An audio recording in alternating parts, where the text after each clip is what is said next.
क्रिया नहीं हो रही जैसी होती थी रोज।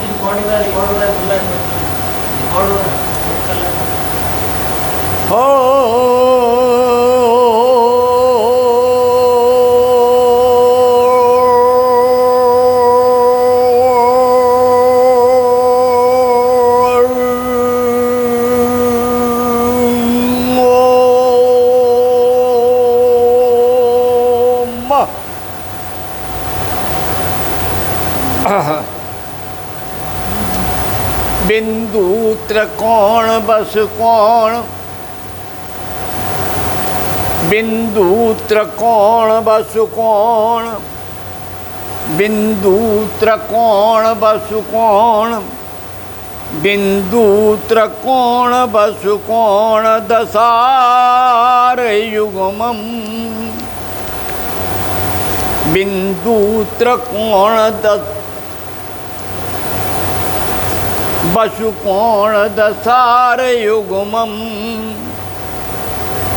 मन स्र नागदल शोभित षोडशारम्,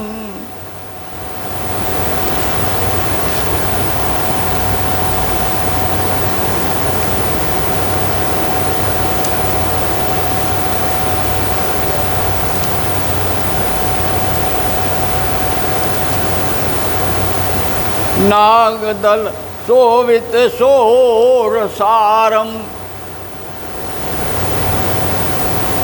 वृत्तत्रयं धरणी, वृत्तत्रयं धरणी सदनत्रयं च श्रीचक्रमेतदुदितं परदेवताया, बिंदुत्रकोण बिंदु त्रिकोण बसुकोण दशार युग्मम्। बिंदु शिखर पर है हमारे, जिस बिंदु के दर्शनों को हम तरसते हैं वही श्री यंत्र विज्ञान है। ये शरीर यंत्र विज्ञान है,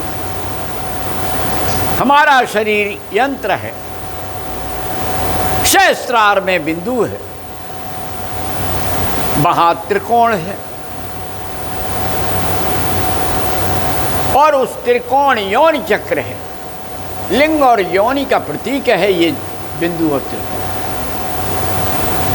ये ब्रह्म योनि है, पर शिवलिंग है। जो इसको जान लेता है उसे ब्रह्म विद्या प्राप्त हो जाती है। गाल बजाए पंडित नहीं, नहीं माँ बामन के जाए, ब्रह्म ज्ञान जो पावता वो ब्राह्मण होए जाए। तत्व ज्ञान जब होत है, तत्व ज्ञान जब होत है,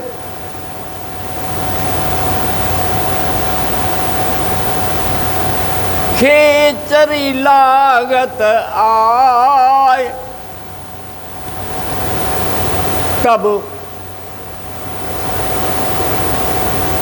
साधक अमृत बहे, स्वाद कहो न जाए। माँ त्रिपुर सुंदरी अमृत वर्षणी है। अमृत कब बरसेगा?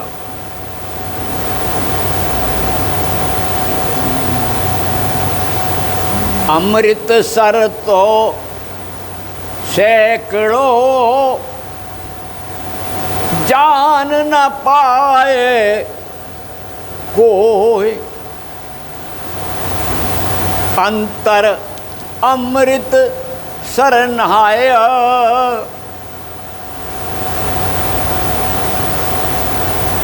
जो जाने गो सोए। जो अंतर शरीर में नहाता है, अपने अंतर सरोवर में नहाता है, वही उस अमृतसर को जान पाता है। सहस्रार में जो कुंड है, कमल है, वही तो अमृत सरोवर है।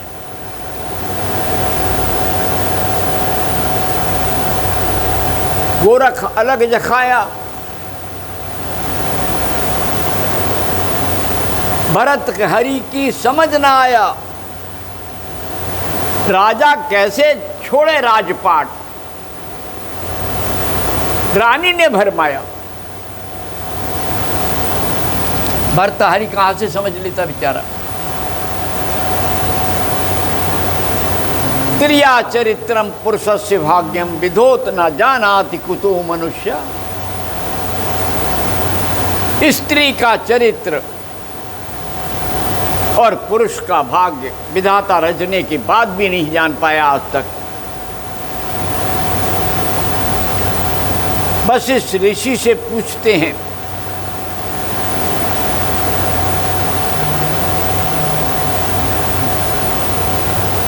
सारथी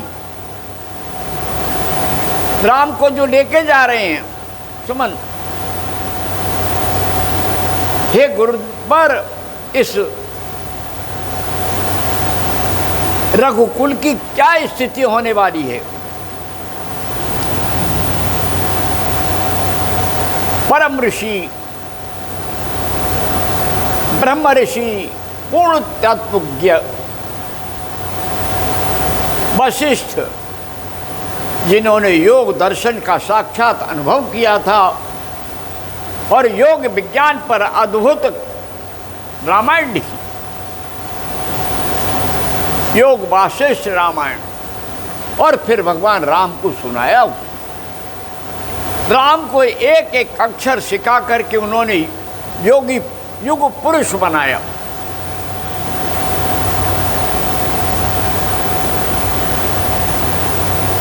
गुर कुम्हार शुष्कुंभ है, गड़गड़ काट है खोट, भीतर हाथ सहार के बाहर मारे चूट, बाहर मारे चूट, बाहर मारे। इसीलिए ब्रह्मा कहा गया है, गुरु ब्रह्मा शिष्य का पालन करता है, पोषण करता है, पुष्टि करता है। पुष्टि धन की नहीं, पेट की नहीं, मन की नहीं।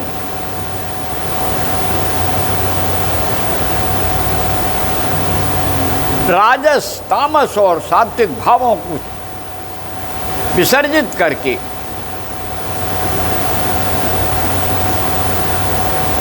निर्गुण से गुणातीत अवस्था में ले जाने की पुष्टि करता है। और पोषणम तद अनुग्रह, पुष्टि करना उनका अनुग्रह है, यही गुरु की कृपा है, यही गुरु की। इसलिए गुरु भी तीन होते हैं, परात्पर गुरु, परमेशी गुरु,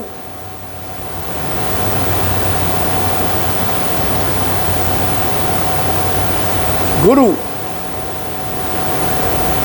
और गुरु में आचार्य भी होते हैं, उपाध्याय भी होते हैं, महामहोपाध्याय भी होते हैं। अलग अलग ऋषि परंपरा है। प्रत्येक ऋषि ने अपने गुरु से ज्ञान लेकर के उसे वितरित करने के लिए अपने अपने विश्वविद्यालय बनाए, अपने ज्ञान केंद्र बनाए।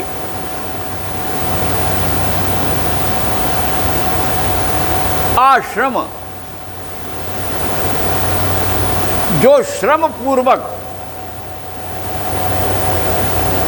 अखंड मंडलाकारम व्याप्तम येन चराचरम तत्पदम दर्शितमेन तस्मै श्री गुरुवे नमः। ऐसे गुरु जो अपने आश्रम में श्रम पूर्वक बच्चों को जीवन का चैतन्य जगाकर पूर्णता प्रदान। आषाढ़ मास इसके लिए परम महा है। राजा लोग अपने अपने बच्चों को आश्रम में छोड़ने जाते थे। भगवान राम को छोड़ा गया, लक्ष्मण को छोड़ा गया, भरत को छोड़ा गया, शत्रुघ्न को छोड़ा गया। ये तो उस समय की बता रहा हूँ। और परशुराम के युग में तो भैया सभी दादा गुरु हैं, तो उनके यहाँ भी जाने की पिता से अनुमति लेनी पड़ती है जमदग्नि से। वो रास्ता बताते हैं। तब फिर चंचरी की जो उनके दादा थे, जमदग्नि के पिता थे, वह परशुराम को ब्रह्म विद्या का सार बताती। तब वे अपने पिता के पास भृगु आश्रम थे। तब वे भार्गव बनते हैं। जब भृगु अपने संपूर्ण तन्मय होकर अपने पौत्र को, पौत्र नहीं है वो,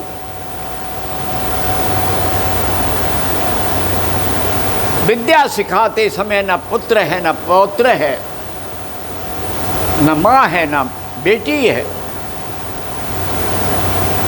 सब कृपा से होता है। भारद्वाज ऋषि ने अपनी पुत्री लोपामुद्रा को जब ज्ञान दिया,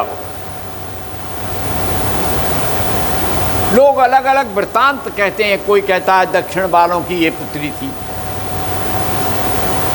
लेकिन मैं मानता हूं कि लोपामुद्रा भारद्वाज ऋषि की पुत्री थी। श्री विद्या की दक्षिण में प्रवृत्तिका लोपामुद्रा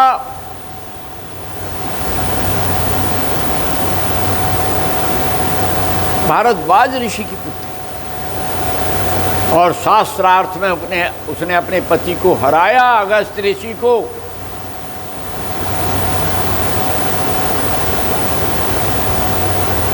अगस्त्य हारे जा रहे थे, तब महर्षि भारद्वाज ने कहा, अरे बेटी,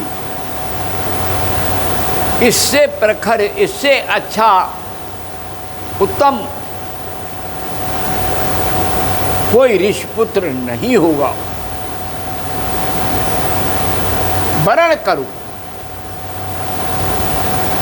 लोपामुद्रा के सीधे हस्त पर माँ सरस्वती स्वयं विराजमान होती थी। वाक शक्ति में उसका कोई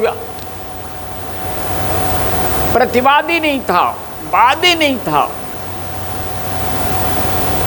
अद्भुत अनोखी कन्या थी।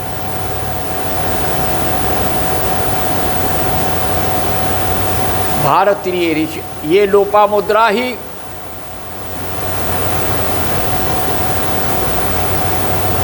आज्ञा मिली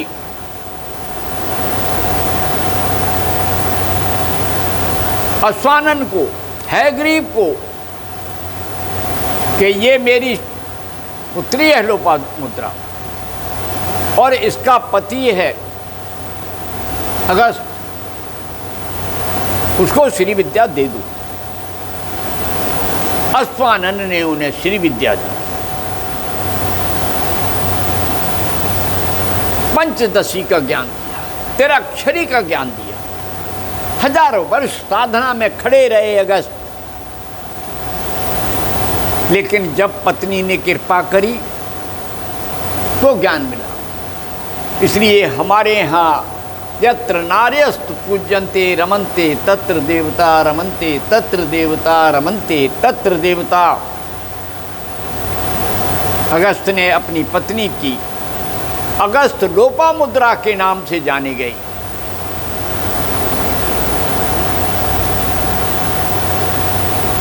ज्ञान और विज्ञान का बड़ा आनंद है। भटिया विज्ञान, घटिया विज्ञान और ब्रह्म विज्ञान, ब्रह्मज्ञानी, विज्ञानी, यही शक्तिपात का मार्ग है, जिसमें कुंडलिनी शक्ति मूलाधार से जगकर सहस्रार्थ तक जाती है और ललिता का बोध होता है हृदय में। हृदय ललिता देवी।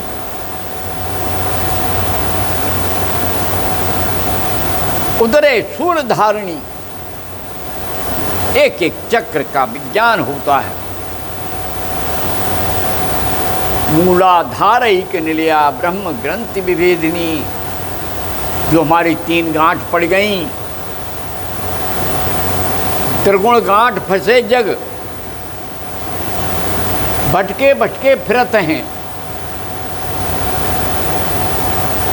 कोई निर्गुणिया गुणातीत गुरु क्षण क्षण में खोलते हैं। ये बड़ी सहज भाषा है। कोई जुलाहे कबीर रामानंद की शरण चला जाता है तो ग्रंथि खुल जाती है। कोई लहड़ी महाशय महाअवतार बाबा के द्वारा पकड़ लिया जाता है तो ग्रंथि खुल जाती है। रेलवे का कर्मचारी किस प्रकार से महायोगी बन गया, एक छोटा सा। कोई गदाधर कृपा की डोर मिलने पर तोतापुरी मिल जाता है, माँ मिल जाती है। अनेकों गुरु आ जाते हैं अपना ज्ञान देने, कहते हैं मेरे से ले लो, मेरे से ले लो, मेरे से ले लो। कौन नहीं आता है, भटके भटके सब आ जाते हैं।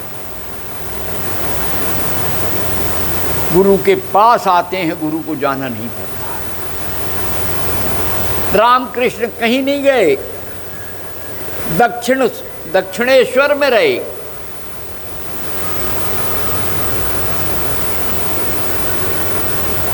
वहीं सब आ गए। जहां गंगा भी दक्षिण की दिशा को बहती है वहीं दक्षिणेश्वर है। अद्भुत है दक्षिणाकाली। तो जो दिशाओं का भी परिवर्तन कैसी करती है, ऐसी महादक्षिणाकाली का कहना क्या। और ध्यान रखना, उसका स्थान किसी सवर्ण ने नहीं बनाया। रानी रासमणि ने वो स्थान बनाया। बंगाल में इतना जातिवाद कर दिया था दुष्ट विदेशियों ने, ब्राह्मण अपने सत्य को भूल गया था, वर्ण व्यवस्था समाप्त हो गई थी, कर्म से ही ब्राह्मण हो गए। जन्म ना जाते शूद्रा, सब व्यक्ति जन्म से शूद्र पैदा होते हैं। संस्कारात् द्विज उच्यते, संस्कार से ब्राह्मण पैदा होता है, द्विज उत्पन्न होता है। लेकिन यहाँ तो बिना ही संस्कार के मुझसे बड़ी जाति का कौन है। ऐसा बंगाल में जो नाटक शुरू हुआ उसका खंडन मंडन करने के लिए मेरे रामकृष्ण आए, गदाधर आए, जो रामकृष्ण परमहंस के नाम से जाने गए। मैं सदगुरु को प्रणाम करता हूँ। सबकी कुंडलनी जगे, सब में जागे राम, सब